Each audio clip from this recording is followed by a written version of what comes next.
ಮಾನವೀಯ ಸ್ನೇಹಿತರ ಒಕ್ಕೂಟ ಕೊಡಗು ಜಿಲ್ಲಾ ವಾರ್ತೆ ಓದುತ್ತಿರುವವರು ಚೀರಂಡ ಚಂಗಪ್ಪ ಪೊನ್ನಂಪೇಟೆ.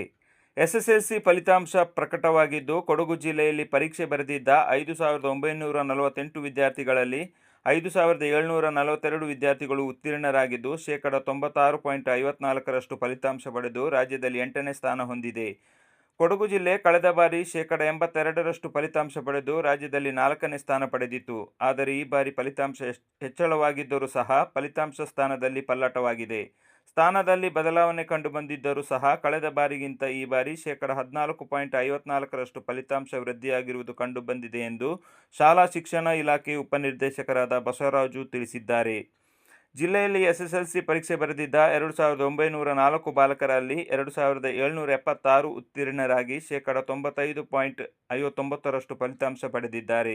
ಹಾಗೆಯೇ ಪರೀಕ್ಷೆ ಬರೆದಿದ್ದ 3,044 ಬಾಲಕಿಯರಲ್ಲಿ 2,966 ಬಾಲಕಿಯರು ಉತ್ತೀರ್ಣರಾಗಿ 97.44% ಫಲಿತಾಂಶ ಪಡೆದಿದ್ದಾರೆ. ತಾಲೂಕುವಾರು ಫಲಿತಾಂಶ ಗಮನಿಸಿದಾಗ ಮಡಿಕೇರಿ ತಾಲೂಕು 95.35%, ಸೋಮವಾರಪೇಟೆ 97.50%, ವಿರಾಜಪೇಟೆ 96.25% ಫಲಿತಾಂಶ ಬಂದಿದೆ. ಕಠಿಣ ಪರಿಶ್ರಮದಿಂದ ಯಶಸ್ಸಿನ ಮೆಟ್ಟಿಲೇರಬಹುದು ಎಂದು ತೋರಿಸಿಕೊಟ್ಟ ಭಗೀರಥ ಅವರ ಪ್ರಯತ್ನ ಮನುಕುಲಕ್ಕೆ ಮಾದರಿಯಾಗಿದೆ ಎಂದು ಚಿಂತಕರು ಹಾಗೂ ಸಾಹಿತಿಗಳಾದ ಚೀನಾ ಸೋಮೇಶ್ ಅವರು ಹೇಳಿದರು. ಜಿಲ್ಲಾಡಳಿತ, ಜಿಲ್ಲಾ ಪಂಚಾಯತ್, ಕನ್ನಡ ಮತ್ತು ಸಂಸ್ಕೃತಿ ಇಲಾಖೆಯ ಸಹಯೋಗದಲ್ಲಿ ಮಡಿಕೇರಿ ನಗರದ ಗಾಂಧಿ ಭವನದಲ್ಲಿ ಗುರುವಾರ ನಡೆದ ಶ್ರೀ ಭಗೀರಥ ಜಯಂತಿ ಕಾರ್ಯಕ್ರಮದಲ್ಲಿ ಪಾಲ್ಗೊಂಡು ಅವರು ಮಾತನಾಡಿದರು. ಗಂಗೆಯನ್ನು ಧರೆಗಿಳಿಸಿ ಗಂಗಾ ನದಿಯನ್ನಾಗಿಸಿ ಜನರ ನೀರಿನ ದಾಹ ತೀರಿಸಿದ ಭಗೀರಥರು ಪ್ರಯತ್ನಶೀಲತೆಯ ರೂಪಕವಾಗಿ ನಿಲ್ಲುತ್ತಾರೆ. ಅತ್ಯಂತ ಕಠಿಣವಾದ ಅಥವಾ ಅಸಾಧ್ಯವೆನಿಸುವ ಕಾರ್ಯವನ್ನು ಅಚಲವಾದ ಛಲ ಮತ್ತು ನಿರಂತರ ಪರಿಶ್ರಮದಿಂದ ಸಾಧಿಸುವ ಭಗೀರಥ ಅವರ ಪ್ರಯತ್ನದ ಮೂಲಕ ಯುವ ಸಮೂಹ ತಮ್ಮ ಜೀವನದಲ್ಲಿ ಅಳವಡಿಸಿಕೊಳ್ಳಬೇಕು ಎಂದು ಅವರು ಸಲಹೆ ನೀಡಿದರು.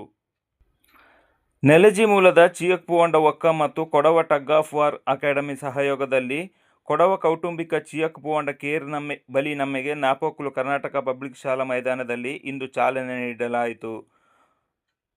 ಮೊದಲ ದಿನ 86 ಪಂದ್ಯಗಳು ನಡೆದಿದ್ದು 4 ಪೂಲ್ಗಳ ವ್ಯವಸ್ಥೆ ಮಾಡಲಾಗಿದೆ. ಚಿಯಕ್-ಪೂವಂಡ ಕೇರ್ ಬಲಿ ನಮ್ಮೆ ಅಧ್ಯಕ್ಷ ಸಿ.ಕೆ. ಬೋಪಣ್ಣ ಅಧ್ಯಕ್ಷತೆ ವಹಿಸಿದ್ದು, ಒಕ್ಕ ಪಟ್ಟೇದಾರರಾದ ಸಿ.ಎ. ಚಿಟ್ಯಪ್ಪ, ಒಕ್ಕ ಅಧ್ಯಕ್ಷ ಸಿ.ಎಂ. ಅಪ್ಪಚ್ಚು ಉಪಸ್ಥಿತಿಯಲ್ಲಿ ಉದ್ಘಾಟನಾ ಕಾರ್ಯಕ್ರಮ ನೆರವೇರಿತು. Kodava tug of war academy ಅಧ್ಯಕ್ಷ ಪೊನ್ನೋಳ ತಂಡ ಕಿರಣ್ ಪೊನ್ನಪ್ಪ, ಕಳಿಕೂಟ ನಿರ್ದೇಶಕ ಚಟ್ಟಂಗಡ ರವಿ ಸುಬ್ಬಯ್ಯ ಮುಂತಾದವರು ಹಾಜರಿದ್ದರು. ಶಾಸಕ ಹಾಗೂ ಮುಖ್ಯಮಂತ್ರಿಗಳ ಕಾನೂನು ಸಲಹೆಗಾರ ಅಜಿಕುಟಿ ಎಸ್. ಪೊನ್ನಣ್ಣ ಕಾರ್ಯಕ್ರಮವನ್ನು ಉದ್ಘಾಟಿಸಿದರು. ಅತಿಥಿಗಳಾಗಿ ಕ್ರೀಡಾ ಪ್ರಾಧಿಕಾರ ಉಪಾಧ್ಯಕ್ಷ ಚೆಪ್ಪುಡಿರ ಅರುಣ್ ಮಾಚಯ್ಯ, ವಿಧಾನ ಪರಿಷತ್ ಸದಸ್ಯ ಮಂಡೆಪಂಡ ಸುಜಾ ಕುಶಲಪ್ಪ, ನಾಪೋಕ್ಲು ಕೊಡವ ಸಮಾಜ ಅಧ್ಯಕ್ಷ ಮುಂಡಂಡ ನಾಣಯ್ಯ, ಜೂನಿಯರ್ ಕಾಲೇಜು ಪ್ರಾಂಶುಪಾಲ ಮೇದುರ ವಿಶಾಲ್, ಕಾಫಿ ಬೆಳೆಗಾರ ಬೊಳ್ಳಚೆಟ್ಟೀರ ಸುರೇಶ್ ಭಾಗವಹಿಸಿದರು. ಕರ್ನಾಟಕ ಕೊಡವ ಸಾಹಿತ್ಯ ಅಕಾಡೆಮಿ ವತಿಯಿಂದ ನಡೆಯುತ್ತಿರುವ ಕೊಡವ ಪುಸ್ತಕ ಪತ್ತಾಯವನ್ನು ಮಡಿಕೇರಿ ನಗರದ ಶಕ್ತಿ ದಿನಪತ್ರಿಕೆ ಕಾರ್ಯಾಲಯದಲ್ಲಿ ಸ್ಥಾಪನೆ ಮಾಡಲಾಯಿತು. ಕರ್ನಾಟಕ ಕೊಡವ ಸಾಹಿತ್ಯ ಅಕಾಡೆಮಿ ಅಧ್ಯಕ್ಷ ಅಜಿನಿಕಂಡ ಮಹೇಶ್ ನಾಚಯ್ಯ ಅಧ್ಯಕ್ಷತೆ ವಹಿಸಿ ಪ್ರಾಸ್ತಾವಿಕವಾಗಿ ಮಾತನಾಡಿ, ಕೊಡಗು ಪುಟ್ಟ ಜಿಲ್ಲೆಯಾದರೂ ಇಲ್ಲಿನ ವಿಭಿನ್ನ ಸಂಸ್ಕೃತಿ, ಪರಂಪರೆಯಿಂದ ಪ್ರಪಂಚದಲ್ಲಿ ದೊಡ್ಡ ಹೆಸರು ಗಳಿಸಿದೆ. ಭಾರತೀಯ ಸೇನೆಗೆ ಕೊಡಗು ನೀಡಿದ ಕೊಡುಗೆ, ಸಂಸ್ಕೃತಿ, ಶಿಸ್ತುಬದ್ಧತೆಯಿಂದ ಕೊಡವ ಜನಾಂಗ ಕಿರೀಟಪ್ರಾಯವಾಗಿದೆ. ಅದೇ ರೀತಿ ಕೊಡವ ಸಂಸ್ಕೃತಿಯನ್ನು ಉಳಿಸಿ ಬೆಳೆಸಿಕೊಂಡು ಹೋಗುವ ನಿಟ್ಟಿನಲ್ಲಿ ಅಕಾಡೆಮಿಯನ್ನು ಸ್ಥಾಪಿಸಲಾಯಿತು. ಇದೀಗ ಪುಸ್ತಕ ಪತ್ತಾಯದ ಮೂಲಕ ವಿನೂತನ ಪ್ರಯತ್ನವನ್ನು ನಡೆಸಲಾಗುತ್ತಿದೆ. ಜೀವನಕ್ಕೆ ಪುಸ್ತಕ, ಪತ್ರಿಕೆಯು ಅತಿ ಮುಖ್ಯವಾಗಿದೆ. 9ನೇ ಪುಸ್ತಕ ಪತ್ತಾಯವನ್ನು ಶಕ್ತಿ ಕಾರ್ಯಾಲಯದಲ್ಲಿ ಸ್ಥಾಪಿಸಿರುವುದು ಅಕಾಡೆಮಿಯ ಭಾಗ್ಯವಾಗಿದೆ.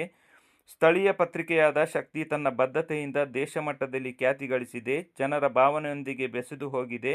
ಶಕ್ತಿ ಪತ್ರಕರ್ತರ ತರಬೇತಿ ಕೇಂದ್ರವಾಗಿ ಕೆಲಸ ಮಾಡುತ್ತಿದೆ ಎಂದು ಮೆಚ್ಚುಗೆ ವ್ಯಕ್ತಪಡಿಸಿದರು.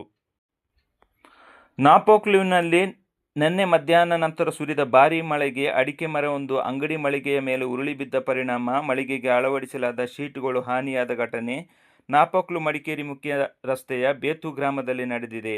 ಬೇತು ಗ್ರಾಮದ ನಿವಾಸಿ ಟಿ.ಎ. ಮೊಹಮ್ಮದ್ ಹನೀಫ್ ಎಂಬುವವರ ಮನೆಯ ಸಮೀಪವಿರುವ ಅಡಿಕೆ ಮರವೊಂದು ನಿನ್ನೆ ಮಧ್ಯಾಹ್ನ ನಂತರ ಸುರಿದ ಭಾರೀ ಗಾಳಿ ಮಳೆಗೆ ಮನೆಯ ಸಮೀಪದ ವೆಲ್ಡಿಂಗ್ ಶಾಪ್ ಮಳಿಗೆಯ ಮೇಲೆ ಉರುಳಿ ಬಿದ್ದಿದೆ. ಇದರಿಂದ ಮಳಿಗೆಯ ಕಬ್ಬಿಣದ ಪೈಪ್ ಹಾಗೂ 8 ಸಿಮೆಂಟ್ ಶೀಟುಗಳು ಹಾನಿಯಾಗಿದ್ದು ನಷ್ಟ ಸಂಭವಿಸಿದೆ. ಗೋಣಿಕೊಪ್ಪ ಪೊಲೀಸ್ ಠಾಣೆಯಲ್ಲಿ ಎಎಸ್ಐ ಆಗಿ ಕರ್ತವ್ಯ ನಿರ್ವಹಿಸುತ್ತಿದ್ದ ಅಮ್ಮತ್ತಿ ಕಾರ್ಮಾಡು ಗ್ರಾಮದ ದಿವಂಗತ ತಿಮ್ಮ ಹಾಗೂ ಸಣ್ಣಮ್ಮನವರ ಪುತ್ರ ಎಚ್.ಟಿ. ವೆಂಕಟೇಶ್ ನಿನ್ನೆ ಪೊಲೀಸ್ ತನಿಖಾ ವಿಭಾಗದ ಉಪನಿರೀಕ್ಷಕರಾಗಿ ಮುಂಬಡ್ತಿ ಹೊಂದಿ ಗೋಣಿಕೊಪ್ಪ ಪೊಲೀಸ್ ಠಾಣೆಯಲ್ಲಿ ನಿಯುಕ್ತಿಗೊಂಡಿದ್ದಾರೆ. ಮಡಿಕೇರಿ ಗ್ರಾಮಾಂತರ ಪೊಲೀಸ್ ಠಾಣೆಯಲ್ಲಿ ಮೊದಲು ಪೊಲೀಸ್ ಕಾನ್ಸ್ಟೇಬಲ್ ಆಗಿ ಸೇವೆ ಆರಂಭಿಸಿದ ಇವರು ಭಾಗಮಂಡಲ, ಶುಂಠಿಕೊಪ್ಪ, ವಿರಾಜಪೇಟೆ ಗ್ರಾಮಾಂತರ, ನಾಪೊಕ್ಲು, ಪೊನ್ನಂಪೇಟೆ ಹಾಗೂ ಗೋಣಿಕೊಪ್ಪ ಪೊಲೀಸ್ ಠಾಣೆಯಲ್ಲಿ ಎಎಸ್ಐ ಆಗಿ ಕರ್ತವ್ಯ ನಿರ್ವಹಿಸಿ ಪ್ರಾಮಾಣಿಕ ವ್ಯಕ್ತಿತ್ವವನ್ನು ಮೈಗೂಡಿಸಿಕೊಂಡು ಜನಸ್ನೇಹಿ ಪೊಲೀಸ್ ಎಂದು ಕರೆಸಿಕೊಂಡಿದ್ದಾರೆ. ವಿರಾಜಪೇಟೆ ತಾಲೂಕು ಇತಿಹಾಸ ಪ್ರಸಿದ್ಧ ಬೊಳ್ಳುಮಾಡುವಿನ ಸಾರ್ತವ ದೇವಾಲಯದಲ್ಲಿ ಇದೇ ತಾರೀಕು 24-25ರಂದು ವಾರ್ಷಿಕ ತೆರೆ ಮಹೋತ್ಸವ ನಡೆಯಲಿದೆ. 24ರಂದು ರಾತ್ರಿ ತೋತ ತೆರೆ, 25ರ ಮಧ್ಯಾಹ್ನ ವಿಷ್ಣುಮೂರ್ತಿ ಹಾಗೂ ಬೇಟೆಗಾರ ಅಯ್ಯಪ್ಪ ಕೋಲಗಳ ಉತ್ಸವ ನಡೆಯಲಿದೆ. ವಿರಾಜಪೇಟೆ ತಾಲೂಕಿನ ಸುತ್ತಮುತ್ತಲಿನ ಗ್ರಾಮದ ಭಕ್ತಾದಿಗಳು ಹೆಚ್ಚಿನ ಸಂಖ್ಯೆಯಲ್ಲಿ ಆಗಮಿಸಿ ದೇವರ ಕೃಪೆಗೆ ಪಾತ್ರರಾಗಬೇಕೆಂದು ದೇವತಕ್ಕರಾದ ಚಂಗುಲಂಡ ಕಿಶನ್ ಸುಬ್ಬಯ್ಯ ತಿಳಿಸಿದ್ದಾರೆ. ಸೋಮವಾರಪೇಟೆಯ ಖಾಸಗಿ ಕಲ್ಯಾಣ ಮಂಟಪದಲ್ಲಿ ಪರಿಶಿಷ್ಟ ಜನಾಂಗದವರ ಕುಂದುಕೊರತೆ ಆಲಿಸುವ ಸಭೆಯು ಜಿಲ್ಲಾಧಿಕಾರಿ ಎಚ್. ಜೆ. ಸೋಮಶೇಖರ್ ಅವರ ಅಧ್ಯಕ್ಷತೆಯಲ್ಲಿ ನಡೆಯಿತು. ಪರಿಶಿಷ್ಟ ಜನಾಂಗದವರ ಕುಂದುಕೊರತೆ ಸಭೆಯಲ್ಲಿ ಸುಮಾರು 48ಕ್ಕೂ ಹೆಚ್ಚು ಅರ್ಜಿಗಳು ಸಲ್ಲಿಕೆಯಾದವು. ಕಂದಾಯ ದುರಸ್ತಿ, ಹಕ್ಕುಪತ್ರ ವಿತರಿಸುವುದು, ಮನೆ ದಾಖಲಾತಿ, ಅಕ್ರಮ ಸಕ್ರಮ, ಜಾಗ ಅತಿಕ್ರಮಣ ತೆರವುಗೊಳಿಸುವುದು, ಜಮೀನಿಗೆ ತೆರಳುವ ದಾರಿ ಬಿಡಿಸುವುದು, ಸಮಾಜ ಕಲ್ಯಾಣ, ಆರೋಗ್ಯ ಮತ್ತು ಕುಟುಂಬ ಕಲ್ಯಾಣ, ಪೊಲೀಸ್, ಕೃಷಿ, ಆಹಾರ, ಸೆಸ್ಕ್, ಮಹಿಳಾ ಮತ್ತು ಮಕ್ಕಳ ಅಭಿವೃದ್ಧಿ ಹೀಗೆ ವಿವಿಧ ಇಲಾಖೆಗೆ ಸಂಬಂಧಿಸಿದಂತೆ ಹೆಚ್ಚು ಅರ್ಜಿಗಳು ಸಲ್ಲಿಕೆಯಾದವು.